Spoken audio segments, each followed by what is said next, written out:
Last night, Twitter CEO and self-proclaimed free speech advocate Elon Musk purged at least 8 journalists from the platform.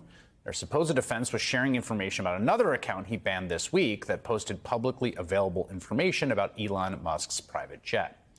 These are journalists who regularly cover Musk and Twitter and say they did not violate any Twitter policies.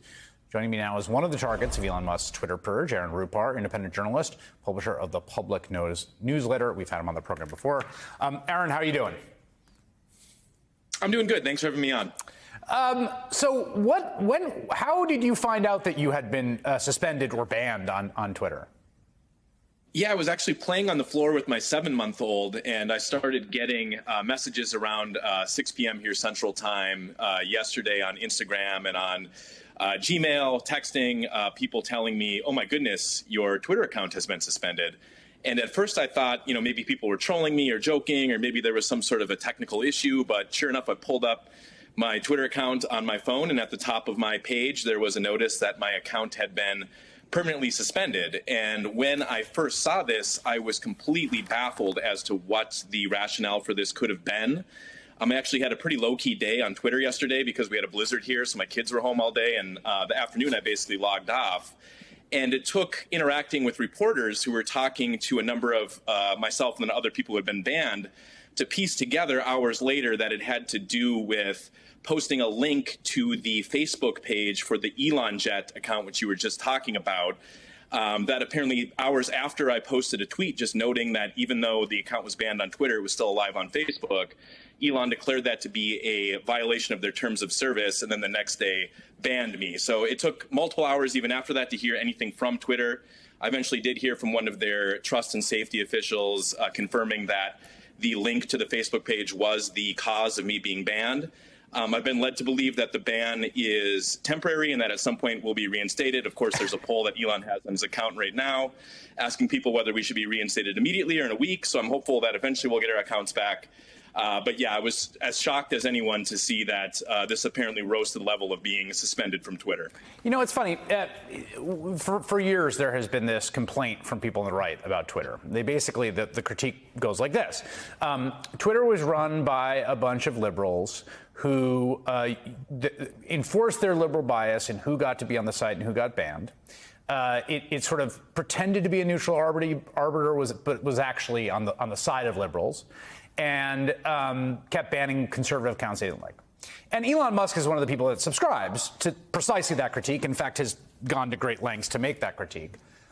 And as far as I can tell, basically, the idea here is to take over Twitter and do exactly in reverse what the accusation is that the previous owners did, as far as I can tell. What do you think?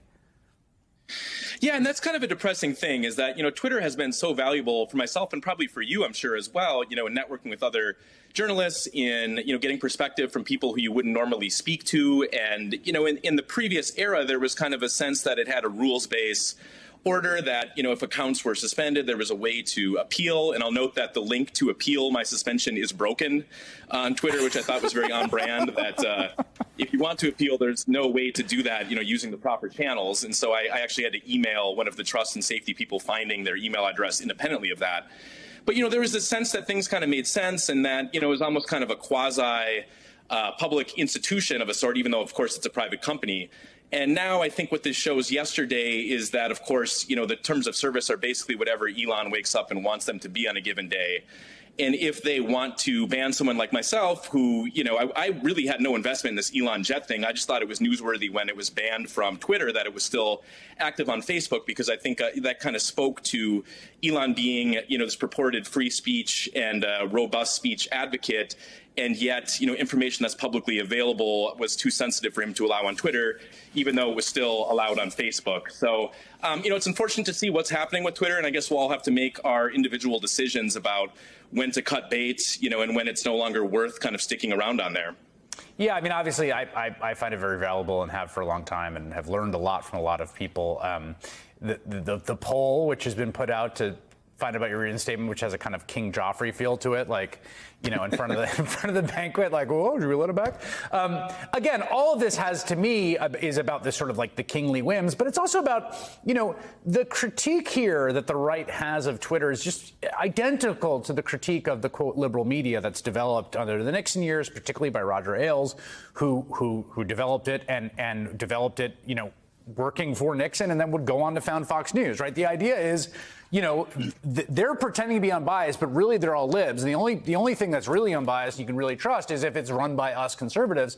And I think that's basically what's happening here, right? I mean, and the only question is how much that matches the world of social media, where it actually matters what the user base is and who the users are, because you don't control all the programming there the way you do over at Fox News.